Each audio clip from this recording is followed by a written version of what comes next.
জুলাই গণ অভ্যুত্থান অধিদপ্তর নামে একটা অধিদপ্তর হয়েছে ঠিকই, কিন্তু সেই জায়গা থেকে জুলাই গণ অভ্যুত্থানে যারা আহত হয়েছে শহীদ পরিবাররা ঠিক মতো সেখান থেকে সেবা পাচ্ছেন না বলে বিভিন্ন পর্যায়ে অভিযোগ রয়েছেন। এমনকি সেখানে গেলে তাদের সাথে খারাপ ব্যবহার করারও বিভিন্ন অভিযোগ আমাদের কাছে আসে।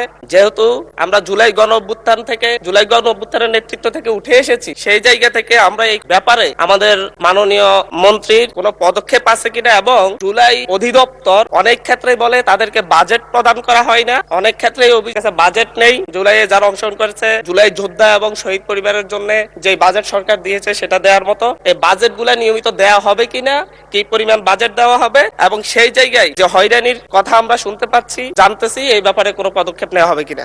আমাদের সরকার, মাননীয় প্রধানমন্ত্রী জনাব তারেক রহমানের সরকার মাত্র 2 মাসও এখনো হয়নি। এর মধ্যে আমি যে কদিন দায়িত্বরত আছি, আমার কাছে যারাই গিয়েছেন জুলাই যোদ্ধাদের, তাদের আমি যথাযথ সম্মান দেবার চেষ্টা করেছি। আমি আপনার মাধ্যমে সংসদ সদস্যকে আশ্বস্ত করতে চাই, জুলাই যোদ্ধাদের যে সমস্ত সমস্যাগুলো আছে সেই সমস্যাগুলো সমাধানে মুক্তিযুদ্ধ মন্ত্রণালয় বা এই অধিদপ্তর যথাযথ কাজ করবে এবং তার জন্য যা যা করা দরকার তা করা হবে বলে আমি মাননীয় স্পিকার আপনার মাধ্যমে সম্মানিত সংসদ সদস্যকে আশ্বস্ত করছি।